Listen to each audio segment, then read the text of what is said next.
Okay, everybody, thanks for zooming in. We'll go, I think, straight to questions today, and we'll start out and go two at a time as we usually do. And let's start with Anthony Dasher and Seth Emerson. Hey, Coach. I just wondered, I think you had a couple of guys that decided to leave early for the NFL, but overall you had a lot of guys, coming back, JT Jordan, Devontae decided to come back for another year. Did that kind of surprise you at all? And just how big were the decisions for next year's squad? I don't get real heavily involved and put emotions into those decisions because we do the best we can to educate those guys and give them information, and ultimately each player and his family have to make those decisions. So I look at it as, it's an investment in them, and we spend a lot of money on getting the information, whether it's the services we get, talking to NFL teams, traveling to visit with parents. We invest a lot of time and energy into getting them good information to make a good decision, but it's up to each and every guy. And I'm not very critical of the decisions guys make. I don't think you actually know if you made the right decision or not, because there's probably not a wrong decision. It's more what suits the needs of others. Some guys have graduated and it's on to the next step. Other guys maybe are close to graduation, and I think it's time for them to make that leap. But we certainly support those guys. I'm looking forward to seeing those guys work out and train, and we're fired up about the guys that decided to return. Kirby, I guess just as a sort of direct follow on that, we know about Devontae and Justin coming back for the extra year. Guys, I was wondering about Demetrius Robertson, Walter Grant, maybe even Julian Rochester. Do you know their plans? Yeah, I know most of those guys' plans, and some of them are working out with us and some of them aren't. But to be honest with you, we're worried about the guys that are working, and I don't have to get into specifics about those guys. Some guys may not even made their minds up yet in terms of that, but most of them have. And it'll play out over the next several weeks in spring practice as it starts to come to fruition. All right, let's go to Mike Griffith and then Chip Towers. Yeah, Kirby. Just I guess the signing class, some of the ink's dry. Can you just address where the needs are at now? I heard in a Rivals interview a little earlier today, you talked about the portal being more for addressing needs. Where are you guys at right now, and how do you manage the roster with these? Looks like a double freshman class now that frozen eligibility this past season. Yeah, I'm very pleased. I look at it. I just told Claude, this is not really a signing day Zoom, because our signing class was pretty much done in December, and I think that's the way it's moving forward to, especially with COVID. In terms of COVID, the class is done, so it's kind of anticlimactic to talk about the signing class, because I think that we've kind of been focused on them since they arrived. So many of them were here mid-year, and so many of them were able to practice with us or come and enroll in school and begin workouts with us. So I'm excited about those guys. And it was an interesting class because, sometimes the first time you saw some of the guys was when they were walking in for school or walking in for bowl practice, because you didn't get the official visit time with those guys. So I'm excited about those guys coming into work, and they're a really good academic group, and we thought it was a good class all in all. Kirby, obviously, Will Muschamp's been spending a lot of time at the facility with you guys, and maybe visiting Jackson as well. Obviously he's relocated to this area. Is he going to join your staff in any kind of official capacity, or is he maybe helping out as a consultant, or what can you tell us about that? Yeah, as of last week, we were able to get things completed with Will. He'll be joining our staff in a off the field role. We call it an analyst, and he's already made a lot of strides in terms of helping me, helping our staff. He'll be able to help coach the coaches, and he'll be working with the defensive side of the ball. But very, very valuable to have a guy that's been a head coach at two places in our conference. He knows the ins and outs of this conference. He'll be able to help our staff, our coaches, in a lot of ways. And I'm excited to be able to have him join us. Thank you. Appreciate it. All right, let's go to Mark Weiser and then Charles Odom. Sorry, I had to unzoom there, Kirby. Wonder if you could kind of update us on maybe some postseason surgeries and maybe availability as far as you know for spring. Guys like Nakobe Dean, Micah Morris, MJ Sherman, anyone else you want to share? Yeah, those guys had some postseason work done. Each one will be individually based on whether they're ready for spring, based on the recovery and the time it takes to recover. So I don't know if Nakobe will be able to go through spring or not. He'll certainly be able to do a lot of things, but he may not be full contact. The guys that had labral repairs most of the time won't make it through spring in terms of contact. So you're talking about MJ, Micah, and Nakobe. You're talking about labrums. Okay, thank you. To follow up on you making it official with Will Muschamp, did he express to you interest in eventually returning to an on-field role? Yeah, I mean, I would say that anytime you're aspiring coach, you want to get on the field and get an opportunity to go coach on the grass. I know he's not through his coaching days. That's really important for him to be able to get out there and have the relationships and go develop a position group and coach. So I know that's important to him. And his family's been his focus here recently because I know he feels like he's moved his family all over the country. And this is an opportunity for him to give back to them and be with them and be able to watch his son play. All right, let's go to Dean Legge and then Brandon Sudge. Kirby, I apologize for going backwards on the recruiting question, but it was something I did want to ask.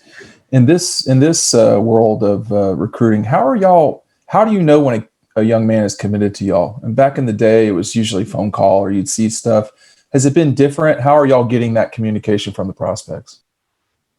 As far as verbal commitment? That's right. I should have said that.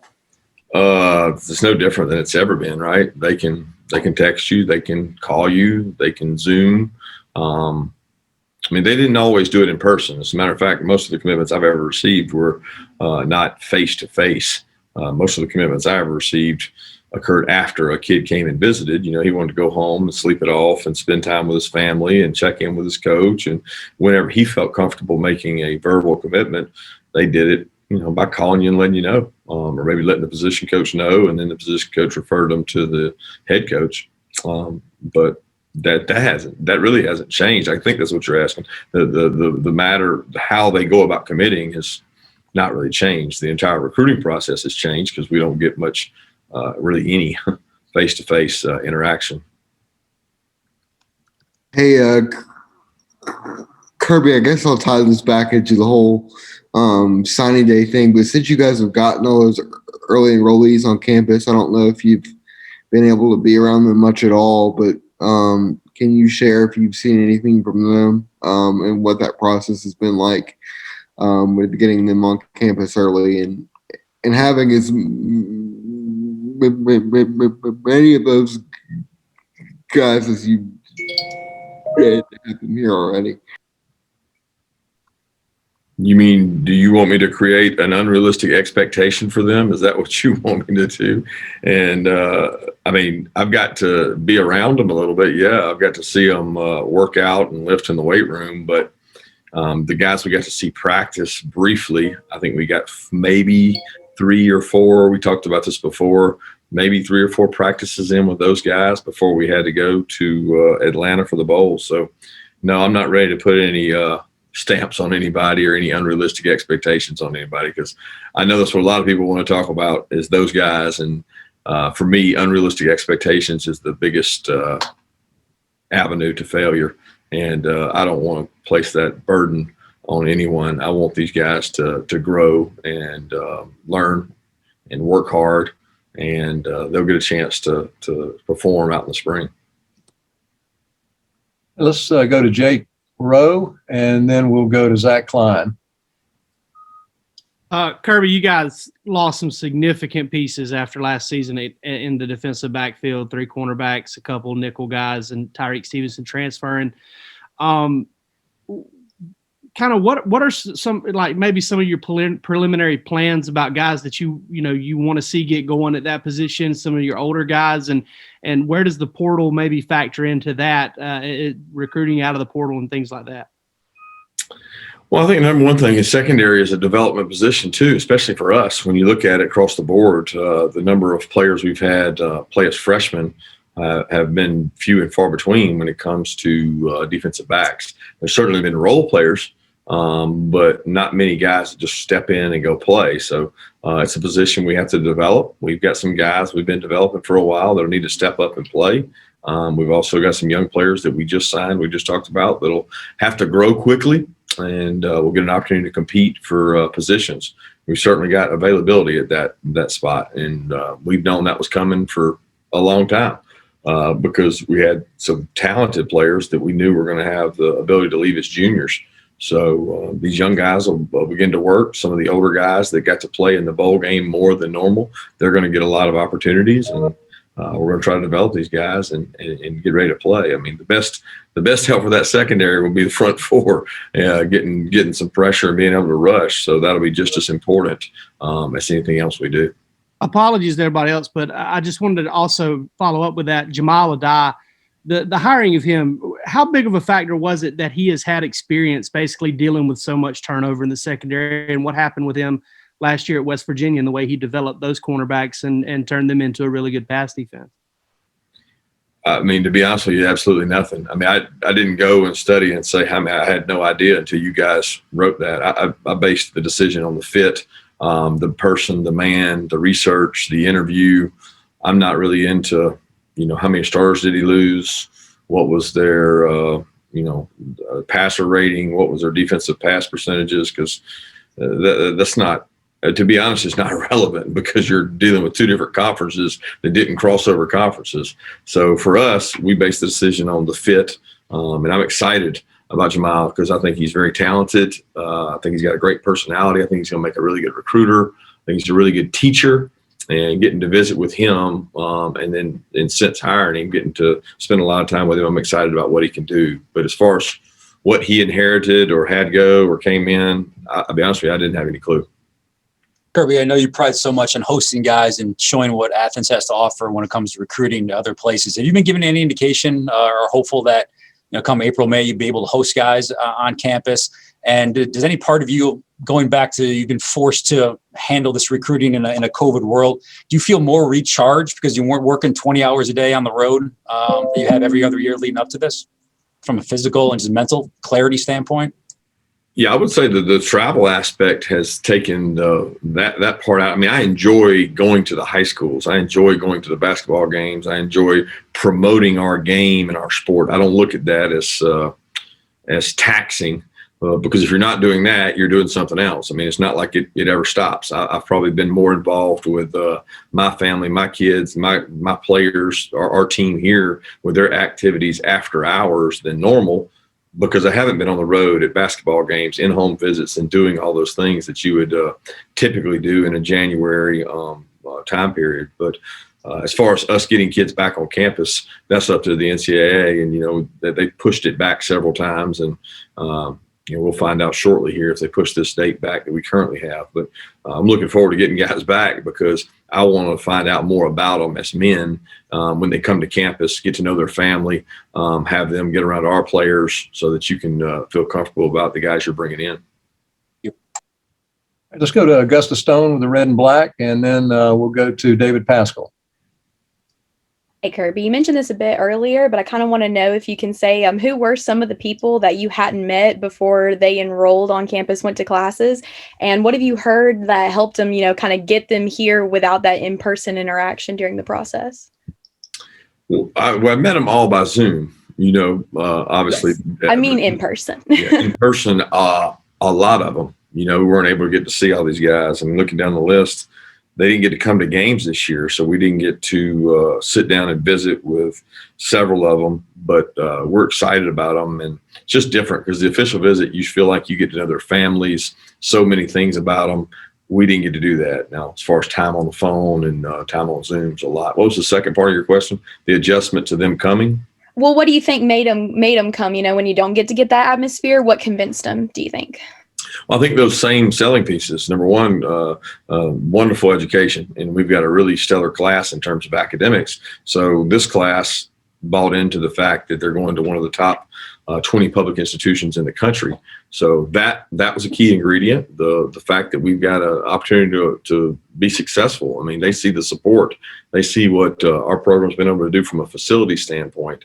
So they want to be a part of that. They want to align themselves with that. And we had a lot more kids from our own state, from our in-state kids that I know Georgia means a lot to them, and they watch Georgia growing up being successful, and they want to be part of that. So I think that was probably the number one factor, because they couldn't factor it on visits. They couldn't factor it on going to games. They had to do it on what they knew and understood. Thank you. Kirby, when you go back to your time as like when you were running backs coach, you remember that this day Claude used to have coffee and donuts for everybody, and how Buttsmere used to be absolutely packed. Like you said at the very top, it's basically become a non-existent day. Do you see that continuing? And what would you change about the recruiting schedule moving forward if you could? Well, I don't see this changing. I see it only moving up more and more, because more and more kids want to go mid-year. They want to start their college education and get an opportunity to. And COVID only accelerated that, because they didn't have the opportunity to play spring sports in a lot of cases. So I don't foresee that changing. In terms of timing of things, it's tough for us, because you're making decisions blindly. You don't know who's coming back, who's not. And those decisions aren't made. And I think those decisions for guys are in the right timeline. But unfortunately, our early signing period prevents us from getting that information. So it's two different dates that aren't aligned. And it's really hard just to fix that. I mean, you'd say the way to fix it is push back signing date till after the junior declare date, but then you're right back to where we were before. And a lot of kids want to be able to early sign and take the pressure off of January and February. So you're not going to make everything happy or cohesive with either one. All right, let's go to Connor Riley and then Roddy Nabulsi. With more and more kids signing in December, has that sort of changed how you go ahead and start recruiting that next class, in this case, the 2022 recruiting class, in terms of putting more of an effort and emphasis on recruiting those guys, especially in the month of January? I wouldn't say more. I would say it's always been that way, right? I mean, I've always seen January as a chance to jump ahead on those other guys. We just have a little more time now, because you're on less 2021 kids in January of 2021, because your class is pretty much done. So we've always put a big emphasis on that next class. That hasn't changed. It probably just seems to be that way. And I think those kids are probably making earlier decisions with the outlook that they may not get visits. They may not get an opportunity to go places and do things. Kirby, do you have dates set for spring camp and G-Day? And do you have any G-Day plans? And also, can you give us your thoughts on Josh Brooks taking over as AD? Yeah, April 17th is slated to be G-Day. We don't have exact times and whether television is going to be involved in that and what our attendance policies are going to be. But we do have the date, and that date would be April 17th, as well as our spring dates of our 15 practices. So that part's set. We're always flexible in our practice dates based on weather or things that may change. But the G-Day date is pretty solid for us there. Then as far as Josh Brooks, I'm excited to work with Josh. I've known Josh for a long time. He's worked really hard for this opportunity. I know he's excited. I'm excited about working with him. And his staff upstairs does a tremendous job. I think Greg did a great job leaving this situation in great shape. And he's got a really good senior support staff in which he works with. And I think he's surrounded himself with a lot of good people. So we're looking forward to working with all those guys. All right, we got time for two more questions, and we'll just open it up. Anyone? Two more. Hey, Coach. I wanted to touch on Javon Bullard as an early enrollee. Is he a guy, watching his film and stuff like that, he aligned at some safety some. Of course, he played corner, playmaker on both sides of the ball for Baldwin. Is he a guy that could fit in multiple roles maybe in his future at Georgia? Yeah, we're excited about Javon, and he's a bright kid, great family, and looking forward to seeing him work. And certainly going to be some opportunities in the defensive backfield. And we're going to have to find out more about him to see exactly where he's going to start off, whether that's corner, safety, star, nickel, money, one of our different positions. But we're excited about the things he brings to the table. Coach, are you expecting any signees today? That's one of those that, to be honest with you, Chip, we may get one, we may not, and only time will tell. But there's several guys that we've been in communication with, and when it comes to that, that's something that happens when it happens, because we're not really allowed to comment on it. What do you like in the Super Bowl? You know what? I just want to stay close. I want a good game. I really want Miko to get an opportunity to get that second ring. Got a lot of friends, and Bruce and I have been friends for a long time, Arians, and excited to see those guys play at Tampa. But I'm not really pulling for either team. I am pulling for a good, exciting game, is what I always like to watch. Thank you, Coach Smart. Thanks, everyone, for calling in. Everyone have a great day. Appreciate the opportunity.